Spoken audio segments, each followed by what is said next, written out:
अब हम देखेंगे इलेक्ट्रिक पोटेंशियल। इलेक्ट्रिक पोटेंशियल की डेफिनेशन को आप ग्रेविटेशनल पोटेंशियल की डेफिनेशन से या ग्रेविटेशनल पोटेंशियल के कॉन्सेप्ट से रिलेट कर सकते हैं।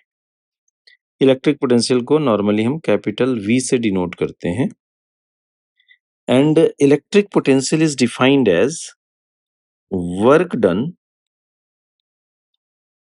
और वर्क डन से हमारा क्या रेफरेंस होता है मैं यहाँ ब्रैकेट में लिख देता हूँ, बाय एक्सटर्नल एजेंट।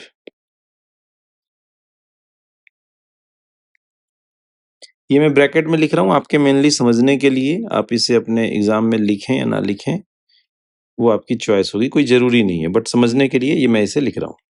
तो वर्क डन नॉर्मली बोला जाता है, वर्क डन बोलने का मतलब क्या होता है, by external agent against electric field.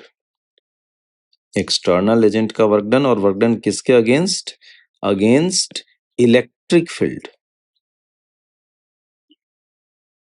Against electric field. So work done in bringing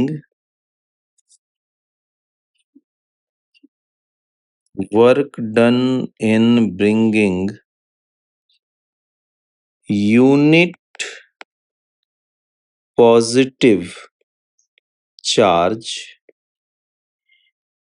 from infinity से यूनिट पॉजिटिव चार्ज को लाने का वर्क डन। अब यहाँ पे एक और आपको पॉइंट समझना होगा कि इन्फिनिटी ही क्यों लेते हैं। इन्फिनिटी को कंसिडर किया जाता है as a reference point.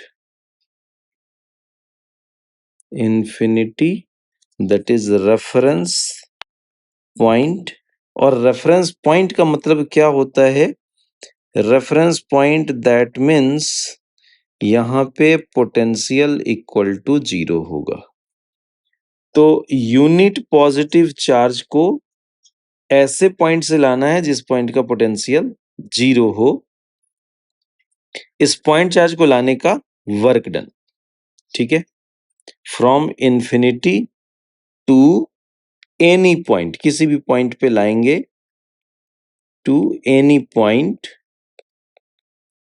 Gives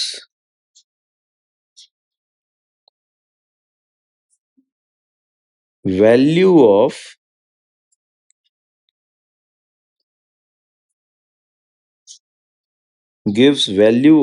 electric potential, electric potential at that point. उस पॉइंट पे इलेक्ट्रिक पोटेंशियल की वैल्यू बताता है, ठीक है। एक बार डेफिनेशन को और रीड कर लेता हूं। इलेक्ट्रिक पोटेंशियल क्या है, electric potential is work done in bringing unit positive charge from infinity to any point gives value of electric potential at that point। Unit charge को इन्फिनिटी से किसी पॉइंट पे लाना है। इन्फिनिटी से हमारा मेन मोटिव होता है ऐसा पॉइंट जिसकी पोटेंशियल 0 हो। आगे कभी आपको ऐसा भी देखने को मिलेगा कि इन्फिनिटी के अलावा कोई दूसरा पॉइंट होता है जो क्वेश्चन में डिफाइंड होता है कि पोटेंशियल उस पॉइंट पे 0 कंसीडर करो। तो इन्फिनिटी के अलावा आप उस पॉइंट से चार्ज को लाने का वर्क डन फाइंड आउट करेंगे जिस पॉइंट पे क्वेश्चन ने पोटेंशियल इक्वल टू 0 मेंशन किया हो। मैं क्या कहना चाह रहा हूं, बाय डिफॉल्ट इन्फिनिटी पे पोटेंशियल 0 माना जाता है। क्वेश्चन में कभी कभी इन्फिनिटी के अलावा किसी दूसरे पोजीशन पे भी पोटेंशियल 0 बताया जाता है, और फिर आपको उसी पोजीशन से चार्ज को लाना होगा। इसे हम जरा मैथमेटिकली भी देखेंगे। Mathematically we can define it as V is equal to, और किसी पॉइंट P पे डिफाइन कर रहे हैं तो इसे ऐसे VP भी लिख सकता हूं। किसी पॉइंट P के लिए V is equal to work done from infinity to point P and work done जो आप कैलकुलेट करेंगे वो पर यूनिट चार्ज कैलकुलेट करेंगे। अब ये वर्क डन आपको जो करना है वो इलेक्ट्रिक फील्ड के अगेंस्ट करना है, इलेक्ट्रिक फील्ड के अगेंस्ट करना है। तो इसलिए आप क्या कर सकते हैं यहाँ पे, work done by electric field के equal and opposite work done होगा, तो आप कह सकते हैं negative of work done by electric field. So यहाँ पे हमारा एक्सप्रेशन ऐसा भी दिख सकता है कि work done is equal to, आपको पता है फोर्स इनटू डिस्प्लेसमेंट। अगर इलेक्ट्रिक फील्ड का वर्क डन लिखूंगा तो force by electric field, F E लिख देता हूं, और F dot D R, F dot D R का इंटीग्रेशन क्या बताएगा आपको, work done by electric field. और मैं एक माइनस साइन दे रहा हूं, मतलब इलेक्ट्रिक फील्ड ने जो वर्क किया उसके equal and opposite, that is work done by external agent मिल जाएगा। अच्छा, वर्क डन जब आपको कैलकुलेट करना है तो work done per unit charge भी करना है। यहाँ पे देखिए क्यू नॉट से डिफाइड किया था, work done per unit charge. अब आपको पता है कि electrostatic force per unit charge, इसे हम क्या कहते हैं, इसे हम कहते हैं electric field.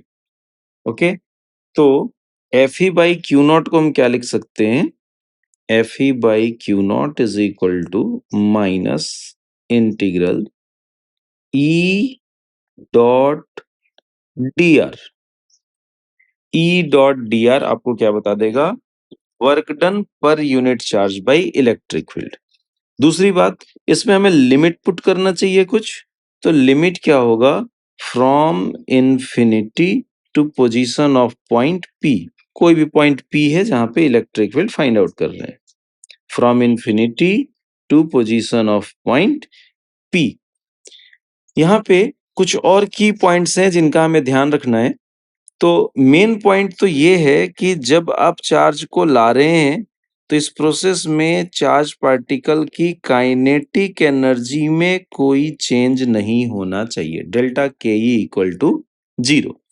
Delta K E equal to zero को ही एम्फेसाइज करने के लिए कभी और भी क्या बातें बोली जाती हैं, जैसे कि पार्टिकल की वेलोसिटी बहुत स्लो है, v इज वेरी स्लो, कुछ तो स्पीड होनी चाहिए बट वो बहुत ही स्मॉल होनी चाहिए, या फिर delta v change in velocity zero होनी चाहिए, या फिर एक्सेलरेशन जीरो होना चाहिए।